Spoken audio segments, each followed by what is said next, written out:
첫 번째 경기 PSV 대 페에노르트 분석 시작해보겠습니다. 호베는 16강에서 엑셀시오르를 잡고 8강에 왔다. 이번 시즌 개막 이후 꾸준하게 리그 선두를 질주 중인 팀이고 챔스에서도 24강에 진출하며 유벤투스를 만나게 됐는데 컵대회 우승도 노리고 있다. 비록 지난 주말 2골의 리드를 지키지 못하며 네이메언과 무승부를 기록했지만 리버풀전을 승리하는 등 최근 흐름은 나쁘지 않다. 룩 데용과 페피 등 리그 최정상급 스트라이커 듀오가 있고 사이바리와 바카요코 등 측면 전력도 좋다. 페에노르트는 챔스에서 24강 플레이오프에 올라 밀란을 만나게 됐다. 부상자 이슈로 시즌 내내 어려운 상황이 이어지고 있는데 그래도 두 개의 컵대회에서 여정을 이어가고 있다. 단 스탱스와 제루키 등이 부상으로 빠진 건 아쉽다. 황인범과 밀란 보등이 원정에서 호벤의 중원과 맞서야 한다. 호벤의 승리를 본다. 황인범이 돌아온 페에노르트지만 제루키와 스탱스 등 나머지 2명의 주전 중앙 미드필더진이 부상 중이게 슈오텐과 비어만이 나설 홈팀 상대로 중원의 열세가 유력하다. 중원의 안정적인 우위 속에 경기를 서서히 지배할 것이고 페피와 대용, 사이바리가 문전 앞에서 기회를 노릴 호벤이 승리하고 준결승으로 갈 것이다. 두 번째 경기 코번트리 대 리즈 분석 시작해보겠습니다. 코번트리는 직전 경기에서 스완지를 잡고 순위를 끌어올렸다. 원정이었기에 고전이 예상됐는데 심스와 토마스 아산테 등 선발 공격수로 나선 2명의 선수가 모두 골을 터뜨렸다. 토마스와 리암 키칭 등 중앙 수비수들의 안정감 있는 수비도 승리의 힘이었는데 그라임스가 중원에서 확실하게 지원하는 모습이었다. 리즈는 지난 주말 믿기 어려운 대승을 거두며 선두를 지켜냈다. 셰필드 유나이티드와 벌리, 선더랜드 등의 추격이 거센 챔피언십인데 최근 4경기에서 3승을 따내며 자리를 유지 중이다. 특히 카디프 상대로는 7골을 폭발했는데 피로에의 멀티골을 비롯해 공격진에 나선 모든 선수가 골맛을 봤다. 화려한 공격진에 가려져 있긴 하지만 조 로돈과 안파두가 버티는 수비 라인은 4경기 연속 클린시트에 성공했다. 리즈의 승리를 본다. 코번트리가 최근 4연승을 달리며 리그에서 가장 길게 연승 중인 팀인 건 맞지만 리즈의 강력한 수비를 넘긴 어렵다.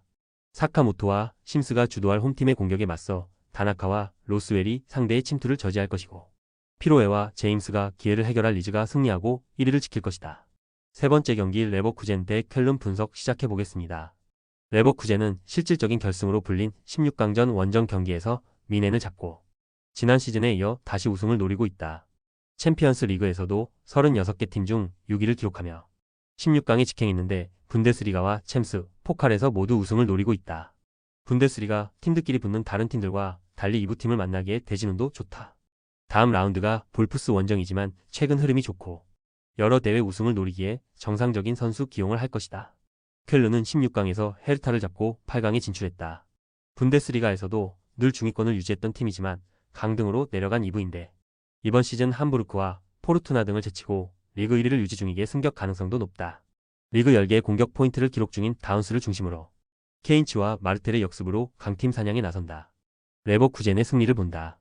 사우디 이적이 유력했던 스트라이커 빅터 보니페이스를 지켜내며 전력 유지에 성공했기에 홈에서 문제없이 경기를 운영할 수 있다. 그라니트 자카와 안드리의 수비 지원 아래 비르츠가 수비 부담 없이 팀의 공격을 이끌 것이고 시크와 보니페이스 등이 안정적인 마무리를 보여줄 레버쿠젠이 승리하고 이 시즌 연속 포칼컵 준결승으로 갈 것이다. 네 번째 경기 스트라스부르 대 앙제 분석 시작해보겠습니다. 스트라스부르는 32강에서 하부 리그 팀 상대로 원정에서 고전했지만 승부차기 끝에 승리하고 올라왔다. 그리고 후반기 재개된 리그에서 착실하게 승점을 따내며 분위기를 탔다. 릴과 툴루즈 등 쉽지 않은 팀을 제압했고 2위인 마르세유에도 패하지 않았다.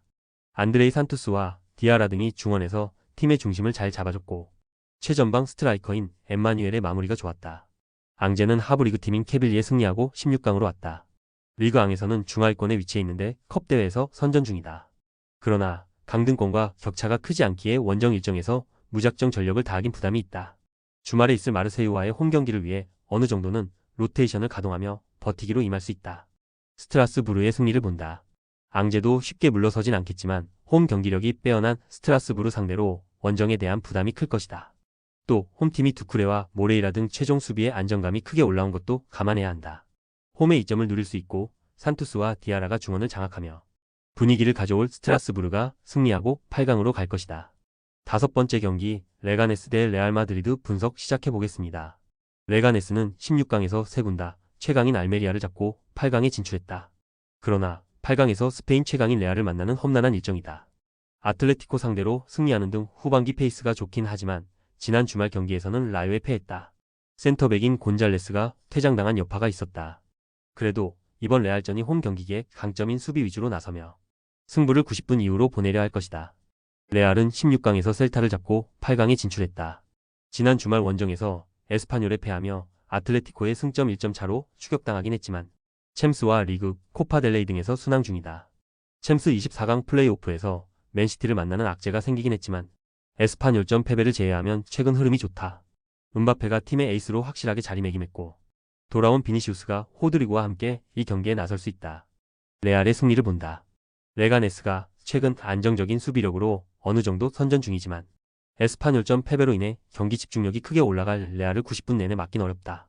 또 주말에 아틀레티코와의 마드리드 더비를 앞둔 레알이기에 이 경기에서 빠르게 승부를 가르고 후반 주축 선수들을 교체시키려 할 것이다. 음바페와 비니시우스, 벨링엄과 호드리구가 공격을 주도할 레알이 승리하고 준결승으로 갈 것이다. 6번째 경기 AC 밀란 대 AS 로마 분석 시작해보겠습니다. 밀란은 16강에서 세리에 B 최강인 사스올로를 잡고 8강에 진출했다. 이태리 슈퍼컵 우승을 차지했고 코파 이탈리아에서도 우승을 노리고 있다. 단 최근 흐름이 다소 아쉬운데 챔스에서 자그레브에 패하며 플레이오프로 추락했고 난적 페예노르트를 상대하게 됐다. 리그에서도 선두권과 격차가 큰 상황이기에 리그 우승이 어렵고 코파 이탈리아와 챔스에 집중해야 한다. 로마는 16강에서 2부 리그팀인 삼프도리아를 잡고 진출했다. 시즌 초반 부상자 여파로 인해 리그 중하위권으로 추락했고 모든 대회에서 주춤했는데 최근 분위기는 좋다. 유로파에서 플레이오프에 진출해 여정을 이어가고 있고 리그에서도 순위를 끌어올렸다. 도부비크의 확실한 마무리가 살아났고 펠레그리니와 디발라 등이 측면과 최전방을 오가며 기회를 만들고 있다. 접전을 본다. 밀란이 홈에 이점을 누리며 경기를 운영할 수도 있다. 그러나 최근 분위기가 좋은 로마가 쉽게 상대에게 리드를 허용하지 않을 것이다. 부상에서 돌아온 크리스탄테가 중원에서 코네와 함께 밀란의 공세를 막아낼 것이고 은디카와 훈메스가 최종 수비를 책임질 로마가 90분 동안 패하지 않을 것이다. 조합은 아래 고정 댓글 링크로 편하게 말 걸어주시면 조건 없으며 스포츠를 좋아하시는 분들이라면 모두 환영합니다. 스포츠 당첨 어렵지만 그건 어떻게 하냐의 차이입니다. 두 눈으로 어떤 차이인지 직접 확인하시고 우리 모두 같이 승리합시다.